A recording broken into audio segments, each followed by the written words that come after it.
Hello friends, welcome to Lola kitchen. இன்றைக்கி என்னோட ஸ்டைலில் தக்காளி சட்னி எப்படி செய்கிறதுன்னு பார்க்கலாம் வாங்க. ஒரு வடை சட்டி வச்சுக்கலாங்க. அதில் தேவையான அளவு கடலெண்ணெய் ஊற்றிக்கலாம். எண்ணெய் காஞ்சதும் கடுகு தேவையான அளவு போட்டுக்கலாம். கடுகு பொரிஞ்ச உடனே பொடி பொடியாக நறுக்கிய ஒரு பெரிய வெங்காயத்தை சேர்த்துக்கலாம். வெங்காயம் நல்லா பொன்னிறமாக ஆகிற வரைக்கும் வதக்கி விட்டுக்கோங்க. இது கூட இன்றைக்கி நான் என்ன சேர்க்க போகிறேன்னா, இஞ்சி, பூண்டு, பட்டை, லவங்கம், சோம்பு இது மூணுமே இடித்து வச்சுருக்கேங்க. அந்த இடித்த கலவையை சேர்த்துக்கலாம். இது தக்காளி சட்னிக்கு ஒரு நல்ல மணமும் ருசியும் கொடுக்கும். அதுக்காக இதை சேர்த்துக்கலாங்க. இது சேர்த்து பச்சை வாசம் போகிற வரைக்கும் நல்லா கிளறி விட்டுக்கலாம். நல்லா வதங்கிட்டே இருக்கட்டுங்க. உங்கள் யாருக்கெல்லாம் தக்காளி சட்னி பிடிக்கும் அப்படின்னு சொல்லுங்கள். தக்காளி சட்னி பிடிக்காதவங்களே இருக்க முடியாது.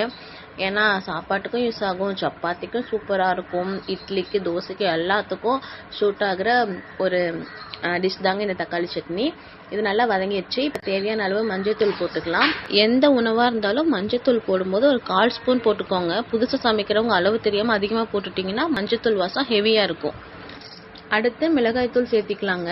நான் 1 ஸ்பூன் சேர்த்துறேன். இந்த மிளகாய்த்தூள் நல்லா காரமாக இருக்கும், அதனால 1 ஸ்பூன் போதும். மிளகாய்த்தூள் சேர்த்து நல்லா கிளறி விடுங்க. அடுத்து ஒரு 5 தக்காளிங்க நான் பொடி பொடியாக நறுக்கி எடுத்து வச்சுருக்கேன். அந்த தக்காளிகளையும் இதோட சேர்த்திக்கலாங்க. சேர்த்து விட்டு நல்லா கிளறி விடுங்க. இஞ்சி பூண்டு கூட பட்டை, லவங்கம் சேர்த்துனேன் இல்லைங்களா, அது நிறையா சேர்த்துட்டிங்கன்னா ருசி மாறிடும், நல்லா இருக்காது. அதனால ஒரு சின்ன துண்டு பட்டை, ஒரு 2 கிராம் மட்டும் போதுங்க. சோம்பு 1/2 ஸ்பூன் போட்டிருக்கேங்க. 5 பல்லு பூண்டு, அதுக்கு ஈக்குவலான இஞ்சி அதை மட்டும் போட்டு நல்லா தட்டி போட்டிங்கன்னா அது ரொம்ப மணமாக இருக்குங்க. இப்போது தேவையான அளவு கல்லுப்பு சேர்த்திக்கலாங்க. தேவையான அளவு தண்ணி ஊற்றிக்கிட்டேங்க. தண்ணி ஊற்றிட்டு அந்த தக்காளியெல்லாம் உடச்சி விட்றேங்க. நீங்கள் இட்லி தோசைக்கும் தொட்டு சாப்பிட்லாம், சப்பாத்திக்கும் சாப்பிட்டுக்கலாம். அதே மாதிரி ஒயிட் ரைஸில் நம்ம டிஃபனுக்கு குழந்தைங்க கலரி தரோம் இல்லைங்களா, அது அப்படியே லஞ்ச் பாக்ஸ் ரெசிபியாகவும் நம்ம இதை யூஸ் பண்ணிக்கலாங்க. எப்பயும் கொடுக்குற தக்காளி சட்னியை விட இது ரொம்ப மணமாகவும் ருசியாகவும் இருக்குங்க. நீங்களும் கண்டிப்பாக உங்கள் வீட்டில் ட்ரை பண்ணி பாருங்கள். ஃப்ரெண்ட்ஸ், இந்த வீடியோ உங்களுக்கு பிடிச்சிருந்தா நம்ம சேனலை மறக்காமல் சப்ஸ்கிரைப் பண்ணிக்கோங்க, லைக் பண்ணுங்கள், தொடர்ந்து வாட்ச் பண்ணுங்கள். தேங்க்யூ ஃபார் வாட்சிங்.